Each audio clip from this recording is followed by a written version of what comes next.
Good morning, good evening, good afternoon, or good day wherever you are in the world, and welcome to the next episode of No Dice, No Glory. Sponsored by our jobs that actually pay us money, we're coming to you not at all live from an abandoned arms factory deep under a mountain in West Virginia.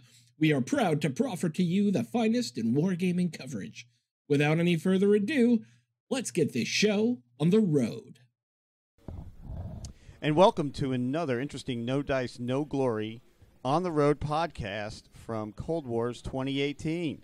And with me today are my No Dice, No Glory crew. They look a little tired, but we have hailing from the north, Dennis Campbell. How's it going, guys? Yeah, you see, he's got the radio voice. And, of course, Glenn Goddard. Hey, guys, how are you doing? He was like, is that me? I thought I'd have a nickname after that, or something. Yeah, I thought you were the machine. Is he the machine? Where did that come from? I don't know. Well, you don't get to pick your nicknames, as is in the military. That's true, yeah. So Glenn the Machine, there we go. So anyway, let's just do a quick recap. So we're at Cold Wars, and we held the Team Yankee tournament today, which I thought was interesting because we had 6 people sign up, yet 14 played today. And what you guys, Glenn, you actually played in it. Tell us, and I'm laughing for a reason. Tell us how you did. Oh, I came in last. Okay. Well, I wanted to make sure there was enough prize support for everybody else. And, so. I'm telling you. It's very magnanimous of you. It's extremely magnanimous of you. And Dennis and I watched you in your futile effort, but I was kind of happy. Now, we weren't on the PEL, and we didn't have that much push for this event. But to get 14 people. Hey, guys were coming out of the woodwork. Literally the woodwork. We were setting up only tables for 6, and then all of a sudden it's like, okay, we need more tables. Oh, we need more terrain. Oh, we need more terrain. So I'm glad we had enough terrain for it. Do you know what I thought was interesting? How many guys never played in a tournament before? Yeah. It was like about a third of them never played before in a tournament. And there was a couple of guys that had never even played Flames of War, which usually I would think that if somebody would transition from Flames of War to Team Yankee. So brings us to our first great question. So do you think that these now, even though the rules are going to be combined, are these 2 separate games that apply to 2 separate people? Like, why do you think that is? How it's not connected anymore? Dennis is looking. I'm thinking there's a whole subset of people who, perhaps like I was before I found Flames of War, was like, it's World War II, whatever.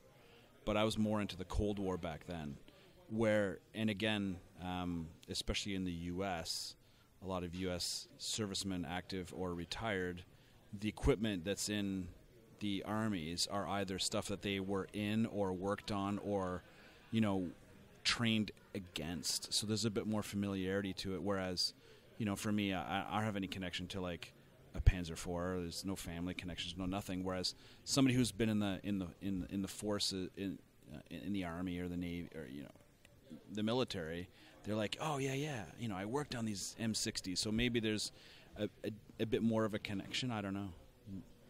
Glenn? Yeah, I totally agree that, I was a fanatic about Flames and did that for many years. But when Modern came out, Team Yankee, they're like, oh, I'm all over that because guess what? It's starting in year 1985. Guess what year I joined the Army? 1985. It was a banner year for the U.S. Army. It was. But, I think that back to your original question of why the disparity, because you have these 2 different sets of rules that are very similar, a lot of guys got frustrated, including myself, about being able to transition between 2 rule sets that were almost the same but not. And I think that frustrated a lot of guys. So I'm really glad to see the NOM is bringing them together finally. Right, and those are going to be the rules for all the games. But let's ask a tougher question. When was the last time any of you guys played? Bad question asked. Matt Varnish here. But when was the last time you played Flames of War? Yeah, I mean, honestly, it's been a couple of years. I haven't really played since version 4 came out. I tried doing that, but I had already been doing Team Yankee for a year.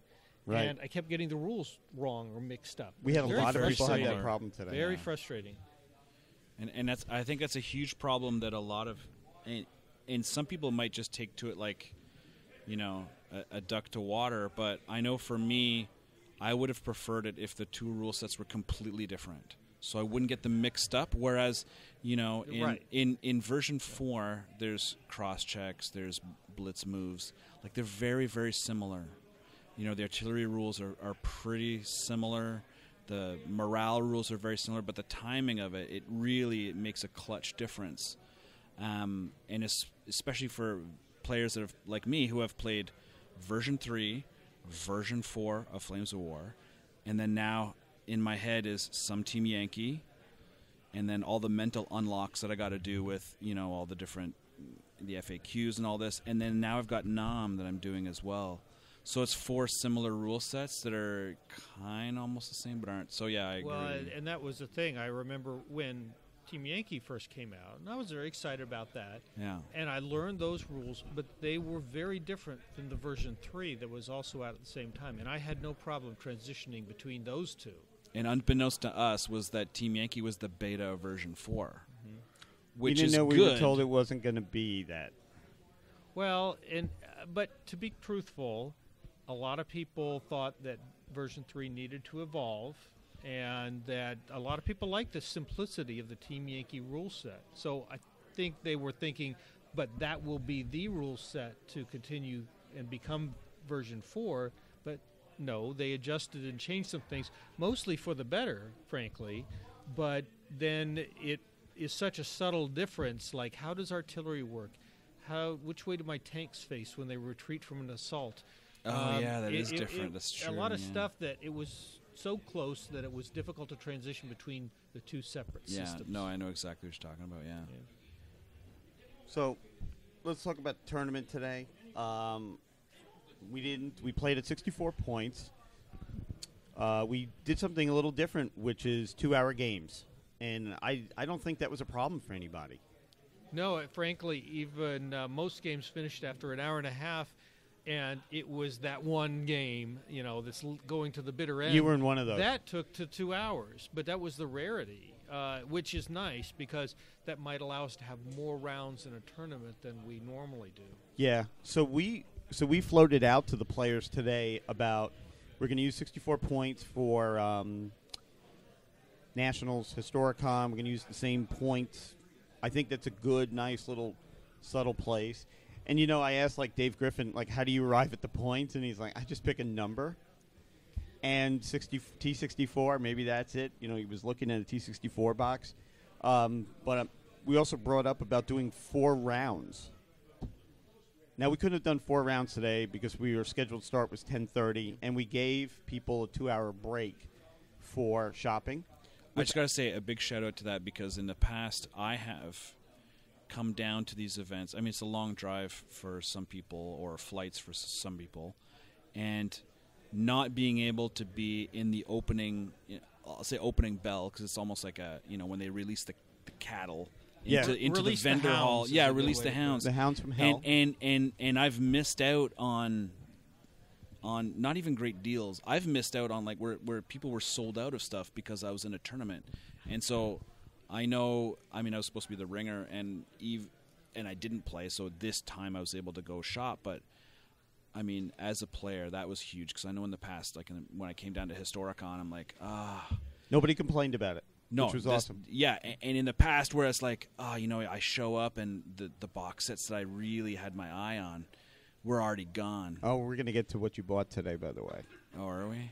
Yeah, I bought a lot of stuff. Does your wife listen to this podcast? Thank God she I could rate this H, husbands only. Yeah. Yeah, I thought it was cool. Nobody pushed back at it. There was one guy that had to leave, but our scheduled time was for 2.5-hour rounds ending at 7. And we were actually finished before 7 with the long break. I think people enjoyed it. Yeah, the other one, too, is by that third game, I'm exhausted like Glenn is right now. Yeah. But I wasn't today because I had the time to go out and shop. One of the things I did notice today is, maybe I haven't played in a Flames tournament in a while, but I've seen some. Folks really enjoy this game. I think that, people are still finding the lists and the mixes they like. So one thing we did see are a lot of guys that were taking multi-nationality formations. Now, Glenn, you don't do that. Tell us about the list you ran today. So I ran pure Americans out of stripes, using the new IPM1s, Front Armor 19, which was fantastic, and also allows you a few other things like the new American Scout Platoon, etc. The problem I had faced really was the Horde Army. And the Hordes. While I had a great front armor, anything can kill me from the side. And you just get guys like, Pete, for example, running 2 BMP Hordes, and you just can't kill him fast enough.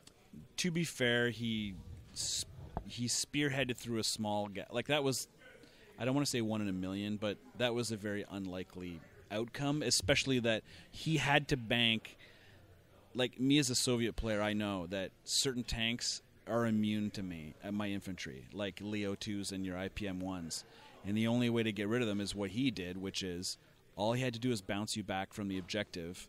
And because of the new mission and victory conditions, which unfortunately you were unaware, I don't think, or you hadn't, or you had just forgotten, and which I do all the time, right? And again, so the way the spearhead thing worked in his favor, and that caused you to lose that game. Like, I got it, but the only thing that made me okay with losing 6-1 to Pete was that he went and faced the great Chris Jackson next, and he beat Chris Jackson 6-1 with the same tactics. So and Chris Jackson is here. Actually, we have. So let's talk about the standings. Number 1 today was Pete Zerfy with his East German Horde, and I got to tell you, it's not a typical Horde army. He's been running it forever. He runs it masterfully. And they're superbly painted. Yes. And he gets a lot for 64 points. And so finishing second was Chris Jackson, who could come in and sit and talk. And coming in third was James Copeland, who's also here. James, it's a radio show type show. They can't, so you can move in. They can't see you. Nodding and stuff doesn't help. So, and if you guys want, you can pick the microphones up and do what I'm doing. It's easy. So you guys played today. Tell us your thoughts. It was a good day. You have to go into the. It was a good day. It was a good day. 3 good games. I was real happy that all of my opponents were just knew what they were doing. Can I lip this? Yes. So what beverage am I drinking now? Apple Berenson. It is a apple liqueur, about 20% alcohol content, very sweet, very tasty. No hangover the next day. Wow, that's tasty. One of my reenacting buddies got me hooked on that stuff. Where do you get that? Specs Liquor in Houston. Wow, that is good. Will that be gone? Chris will be my roommate tonight, and if he's drunk, it will not survive the night. There's this nothing wrong with soldier that. is going to die. Yeah, I can give you a ride later. Maybe before this podcast is over. James, was this your first Team Yankee tournament? It was actually my 3rd, 4th, and 5th game of Team Yankee ever. So You did very well. turns out there's a lot of rules that are similar and a lot of ideas that follow through between the different game sets. So tell us about your wonderful Army list today.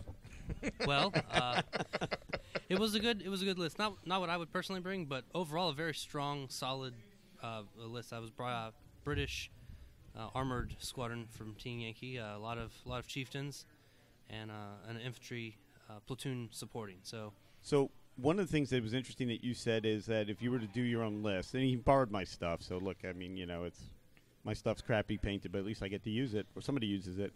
You said you would run all infantry without all the British infantry. Oh, absolutely. If you look at the British infantry, between the 66 millimeter, the Carl Gustavs and the Milan teams, they've got just as much anti-tank potential in those platoons as a platoon of Scorpions, Scimitars, Chieftains even.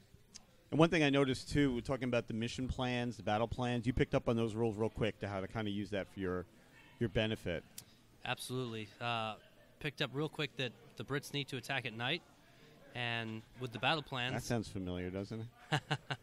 With those battle plans, with the new more missions, the attacker, and that's in quotations, gets to pick what time of day, for the most part, they get to attack at. So using those mission plans really you can dictate how your games should go. So, for those people that don't know, both Chris and James played at Masters, so they're really good Flames players. What do you guys enjoy most about Team Yankee? Do you look at it as a different offshoot than your Flames career, or? No, the thing I describe, the way I describe Team Yankee is that it is an order of magnitude more lethal than late war. It's very lethal. So you don't get to make mistakes. It's hard to recover from mistakes. If you screw up, you're going to lose something, and you're going to lose something very important to you. Yeah. And that's going to make it very hard for you to recover. Yeah, there's a lot of blown-up tanks. Yeah, just like Chris was saying, for me, it's almost simplistic. It's a rock, paper, scissors, and you roll dice, and something will die. Yes. The one thing that I really like is that everything that they taught me at the U.S. Army Tanker School and Artillery School works. If you use it the way it's supposed to be done and you coordinate your efforts, you will every time crush your opponent. Okay, so I got like Glenn shaking his head yes, which you guys can't see, and James. Can you please elaborate on that? I find that fascinating. Okay. I spent most of my career as a staff officer, which meant that I spent a lot of time planning operations. And so part of planning operations is working out who goes where, what targets you take out, what order you take them out in, and the priorities you give to the enemy targets. So, okay, say I'm running a U.S. tank company, and my opponent is defending with a BMP horde. That seems like a big problem because you've got a lot of AT-21 coming at you. You've got a lot of infantry that you've got to push off of an objective. You've got a lot of stuff that you've got to do in a short period of time. So you've got to prioritize what you get done, and you've got to use your terrain and your assets to minimize what comes back at you. So the way that works is artillery takes smoke and puts part of the battlefield out of your mind. They can't shoot through it. They can't shoot through it. They can't do anything to you from there. You focus your fire from everything else on the part you can see. So that takes that BMP-2 company that you're engaging from 14 BMPs that can kill you down to 2 or 3. Quickly. Yeah, one turn. That's 10 tanks times 20 dice. You have turned 10 BMPs into smoking hulks. So the next turn, you maneuver your tanks around so that those 4 can't see you, and you engage the other 14 that you smoked the previous turn. Turn 3, you split, you make the rest of them go away. Turn 4, 5, and 6, you move in, and you use those Chobham armored tanks to push that infantry back up off the objective, and you win. So you won 2 games 6-1 today, but you lost 1-6 to James Copeland. No, I lost it to Pete Zerfy. What went wrong there? I couldn't make a save. 3 hits on 3 tanks, yeah, that will kill 3 you. fails, and then a failed 3+ morale check for the 2 that I still had left. You can't recover from that. And you played Pete 2 today, so you also were 1-6 by Pete. Pete was also my 1-6. He's got a really strong list. That's a strong list, and he plays it, like you said, very well. In my game, it came down to one roll on a comeback in an assault, and it's interesting to see people that play very large, cheaper armies, and they play them well.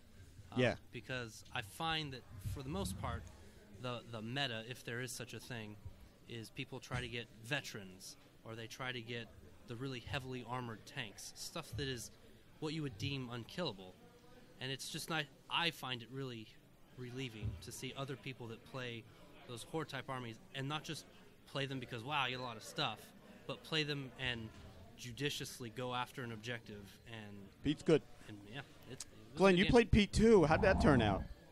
Well, not good for me. He's got his tactics down, and these are tried and true tactics of if you've got a massive cheap stuff, flood the zone. In other words, race up as fast as you can to your enemy's rear area and then start attacking things, because anything dies to a side armor shot. Plus, it destroys your support and things like that. And so he has it down. Again, though, back to real tactics. I mean, this is exactly what we were taught to do as lieutenants, is get into the rear areas and exploit.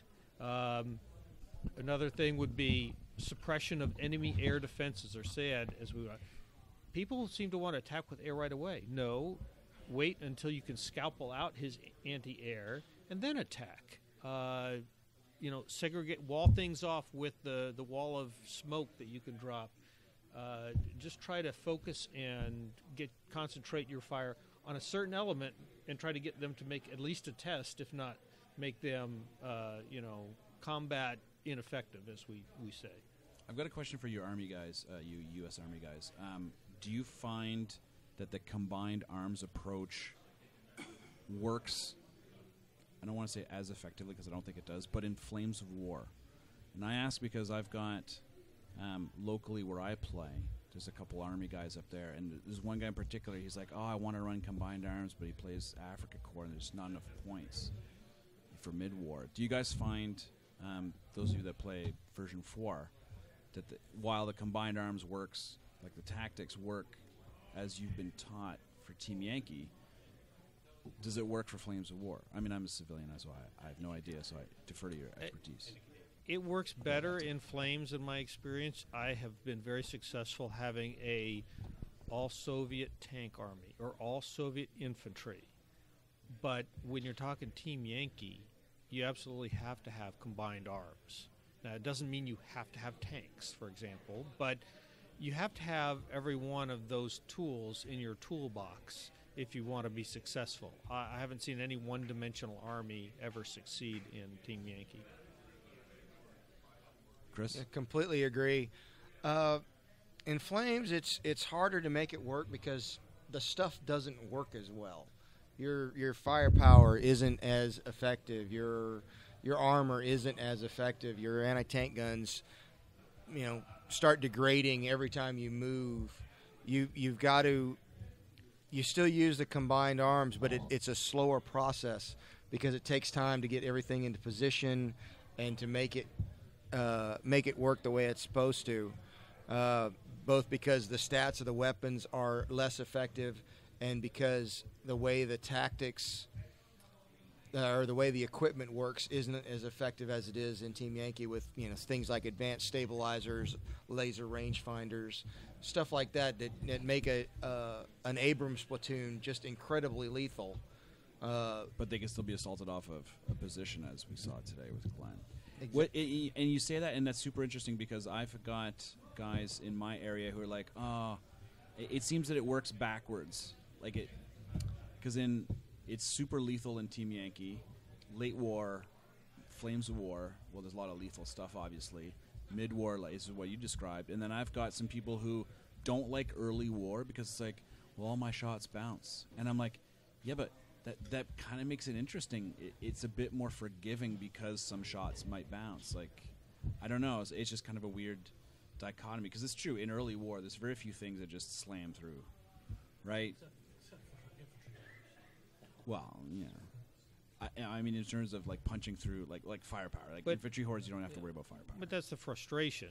Guys will make what they consider a brilliant maneuver, but nothing comes of it because it's I bailed this guy, but I only killed 1 out of 5 tanks, so or something. Stymied by the bad whereas stats. opposed to if you're better at tactics, certainly as you progress through that war, and definitely in Team Yankee, it'll be great. If you can ever maneuver and surprise a guy with side shots, and you'll wipe him out. Yeah, that's a telling difference. Like he said, you can't make mistakes. That's what happened in my last game with Kurt Reese. He was pushing hard with his T-64s. Simply popped an ambush way the hell away from his main force, maneuvered 14 inches, had 6 side shots on his lead T-64 platoon, and just obliterated it. Well, 2+ firepowers, right? Boom, boom, boom, boom, boom. 3 to hit, At long range, Yeah. 2+ firepowers, no save because I'm on the side. As a Soviet Team Yankee player, yeah, my tanks. It is really tough to see, because I like the model of the T-72. I like the look of the Soviet vehicles, but boy, do they go down easy. Yeah. Ugh. Good thing they're so cheap. Not the tanks. So as we talk about like gaming in general, and we're joined by the bests, of course. I could speak for myself. I'm not playing Flames as much as before. That's a great game, by the way. It's Dead of Winter. I've only heard great things about it. BuzzFeed's top board games. So. BuzzFeed's top board games. It is. It's an amazing game. But it sounds like you're talking tactics and using them, applying them. Never heard that from the Flames of War group. No, it still works in Soviet tactics. Soviets are a sledgehammer, not a scalpel. If you are not running, I don't think I ever ran more than four units in Flames of War. 2 infantry blobs, a tank blob, and scouts. Go that way, kill everything not dressed like you. Americans use combined arms because they used combined arms. You have your infantry, it moves up, sets a base All right, of fire. handcuff Chris Jackson. Tanks fire support. Oh. Yeah. Tanks do fire support. Once you've got the position whittled down and pinned, the infantry moves in, assaults the position, takes the position. Artillery, meanwhile, just starts dropping rain on it all day long. The British were best just moving up slowly, using the artillery, stonk, murder to root out the bad guys, doing long-range tank fire to root out the guns. The nationality rules that were in the V3 and V2 rule books kind of told you what you needed to do with those armies, what you needed to build, and which way you needed to go. If you weren't taking advantage of those, you were leaving money on the table. Yeah. Like Stormtrooper or like Mission Tactics by just Fausting. Indirect fire. Yeah. Excellent communications. Seek, strike, and destroy. That is how what those. If you weren't buying units to take advantage of those, you were wrong. Rules. You were leaving your best tactics on it, your best equipment on the table. Well, that's why people complained about the American Artillery Park. Well, yes, because they have time on target. That steered their rule set to a certain force mix. Right? Yeah, so it's just interesting that... And oh, by the way, that's how they freaking did it. Right. But I hated playing against it. As James and I, as British players, we like our artillery and we like our parks. But, James, you never ran an Artie Park, right? Yeah, Jim Best Jr. has. We know. Never tried the Artie Park. And, you know, it's interesting that you bring up, that's one thing that people complained about the most in version 3 was that American Artie Park. But at the same time, as much as that steered a player towards something like, if you were playing Americans, oh, that's a good strategy. If you played Brits, you know, let's play an infantry base and we'll pick apart stuff slowly and surely. If you play Soviets, you just play mass and you attack. But that also was a really great way for you to pick apart a list as well, because you know how it's going to play. Mm-hmm. So you could design and craft lists. It's a list-building game. You can design and craft a list to Do you still think it's a list-building game in mid-war? Oh, yeah. Somewhat. It's a little basic. I mean, a honey formation gets you 4 platoons of honey stewards. How many honeys are you running tomorrow in Flames of War mid-war? Well, I'm a little pissed with myself right now because I left a formation at home, but I still have all of the honey stewards in the Hampton Roads area in my bag. How many is that? So it's going to be 54 tomorrow. I'm going to come watch that. I'm going to watch your first opponent. It's going to say, Dick. Better not be me. Well, it's if that's the best thing they have to say. Oh, obviously, you have to run the cheese card. What is the cheese card? So the cheese card is scout tanks, and it's 1 point. And your entire force, not formation, your entire force, you lose tally-ho, and you gain vet status. So basically, you get trained honey stewards, and you bump them up for 1 point to vets. Word is in armored fist, though. That's cheap. So I was looking through the Armored Fist. So unless they change the command card, yeah. Why do they call it looking the for it. cheese? I mean, it's 1 point to get 54 vet So it's a tanks. nickname. It's not an actual cheese card. No. I mean, Okay. it's just like the other cards. He's Yeah. brilliant, isn't he? He's what? Brilliant. You're brilliant. Yeah, I hear you. We were looking for the change in the new lessons to the front that they posted. Jim, nobody can hear a damn thing you're saying, as usual.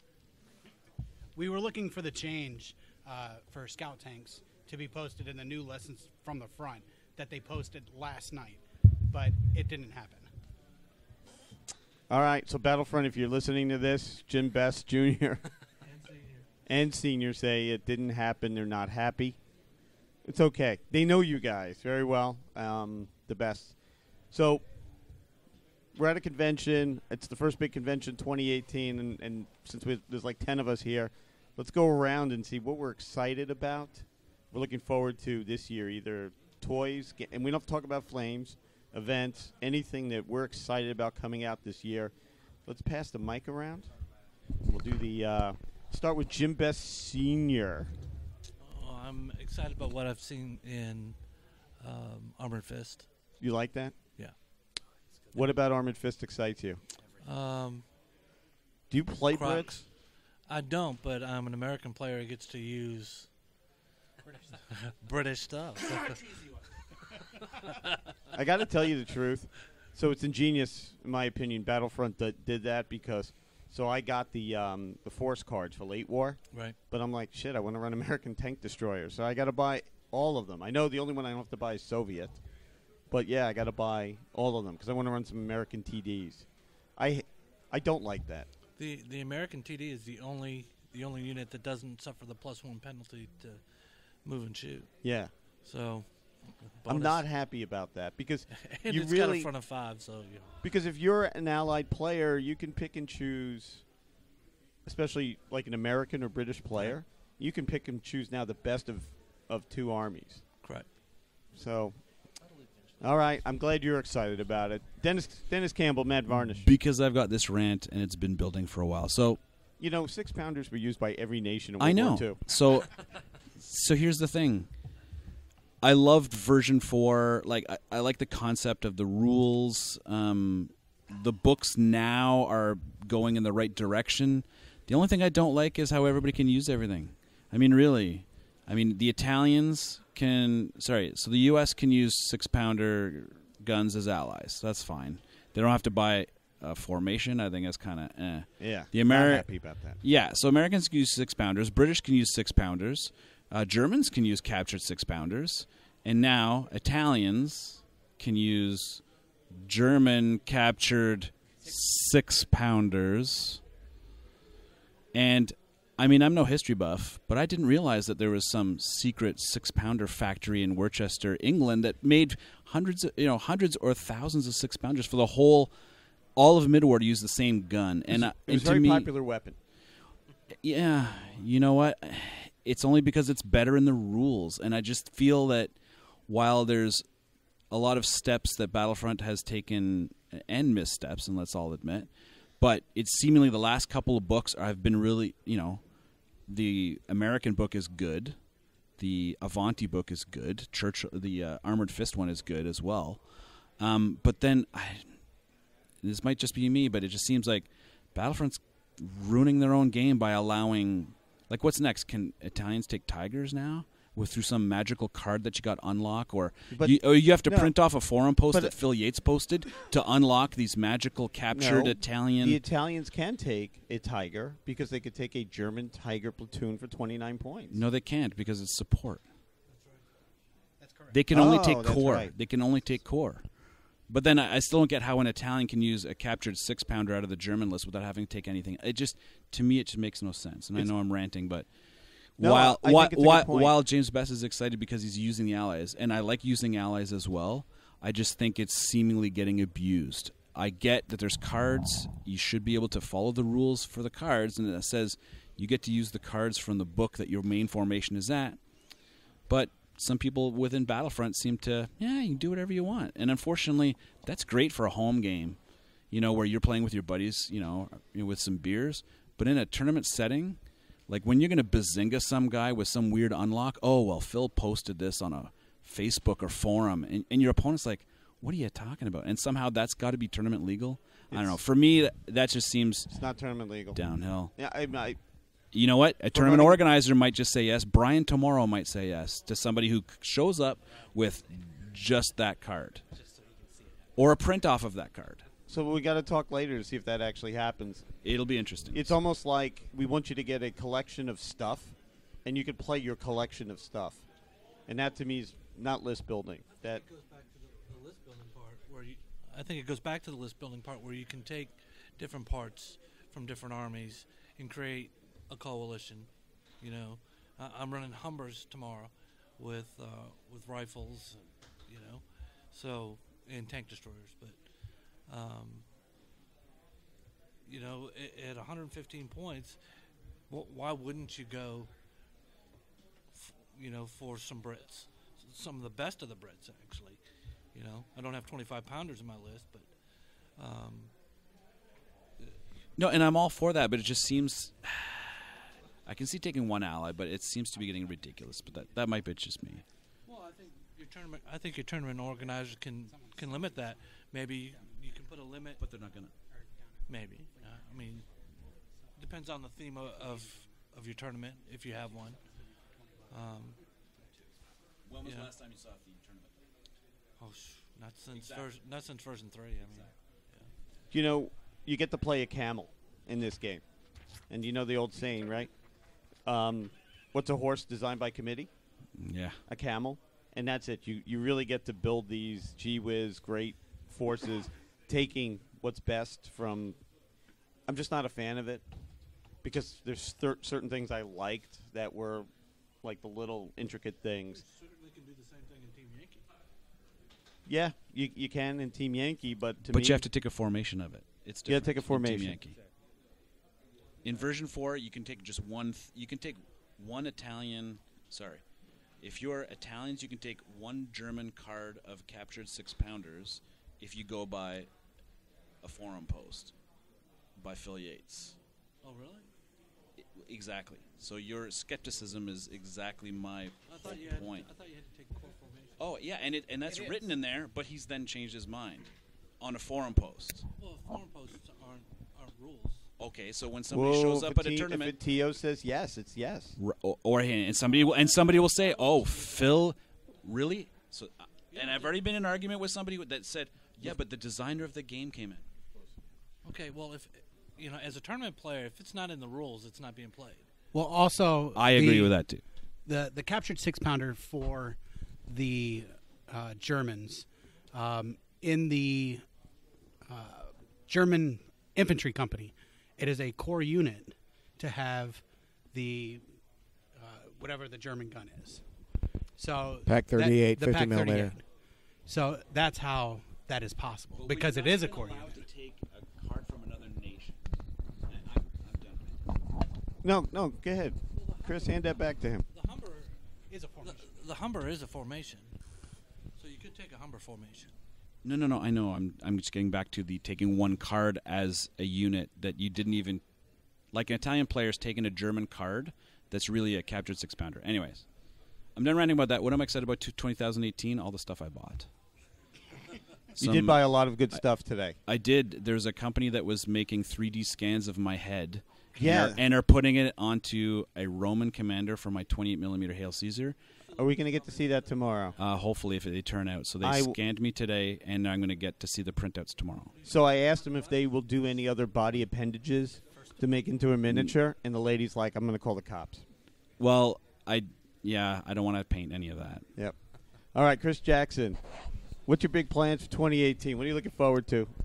I just like playing the game. I'm going to go to as many tournaments as I can, play as many games as I can, and just enjoy the hell out of myself. This is a game. If you want to throw some weird shit out of the table, go ahead. I'm still going to crush you. Ladies and gentlemen, Chris Jackson. James Copeland, tell us, what are you looking for? What are you going to get into? Tell me a new thing you're going to get into in 2018, and it's not going to be British and Team Yankee. Deployment. But other than that, I just downloaded onto my iPhone Total War Rome. Total War Rome. just released for the iPad and iPhone. So, Really? yep, it looks basic. I mean, it's a almost I had 10-year-old my game, iPad but all day today, and you didn't tell me because that's such a great series. it is a good series. I love the game. It's a great. What's your game favorite series. in the? So the whole series, I've got to go with the newest one, the Warhammer, Total War Warhammer. Really?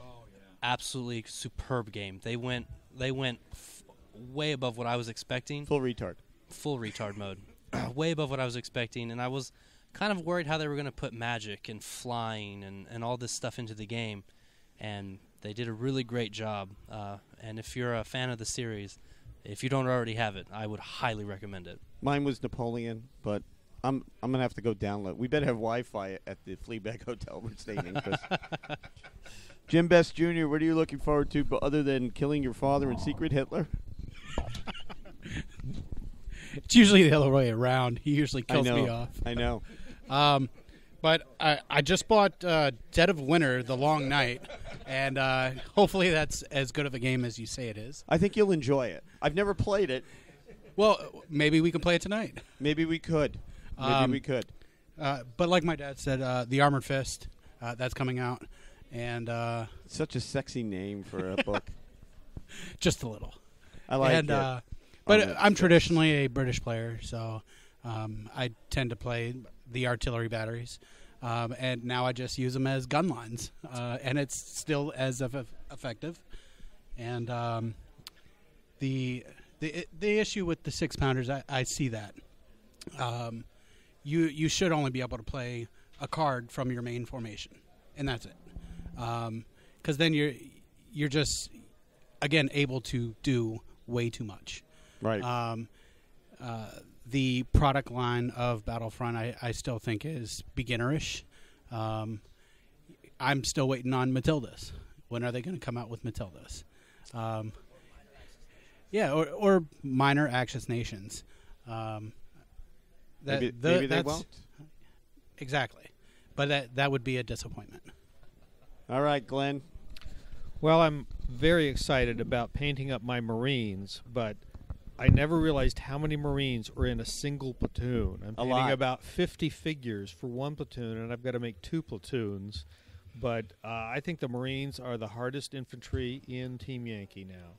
And James Copeland is really looking forward to shaking that. his head. And what the hell does he know? Just saying. And but also, though, I'm very excited about NAM coming out. NAM and Arab Israeli comes out in a few months. So Team Yankee Early War, and we're finally now combining the 2 rule sets. And I'm very excited about that. I've got a lot of figures that I'm dusting off, and I'm ready to go hit the table with for both Vietnam and Arab Israeli. And I think that that's going to be really fun to get into and do Team Yankee Early War, which is really what both those are. Yeah, that's going to be pretty neat. What am I looking forward to? Well, I'm painting up Bolt Action. I want to play it. I've never played it. I bought it because of John Russell's hype. And, yeah, it's not for everybody, but, like, neither is midget porn. And I really like that. So, I mean, it's what you're into. I like playing great games. Excited for more Blood and Plunder coming out. I'm excited for the, upcoming tournaments. And I'm excited to get some sleep sometime tonight because I didn't sleep very well last night. So what time is it now? A little after 11. It's a little after 11. I got to check my brackets. Some of them are going good. Some of them are not. But is what? Yeah, Virginia's still in. Stop. Yeah, okay. Yeah, it's Virginia. So we're going to call it a good night here from Cold Wars. Thanks, HMGS. Thanks, Battlefront, for all the support. And we're going to turn it back to Sean in the studio. And, hey, hit us up. If you think you played one of the James Bests and you don't agree with him just on principle, come out to our forums and you can flame him. And we promise we won't. I promise Tom will not take that down. Because if you say something that you feel is accurate, we're not going to stifle you. So I'm going to turn it back to Sean, and thank you guys very much, and keep rolling. Thanks so much for joining the show tonight. Remember to follow us on Twitter at No Dice, No Glory. And keep the conversation going on NoDiceNoGlory.com, now featuring our own message boards. Have a great night, everybody.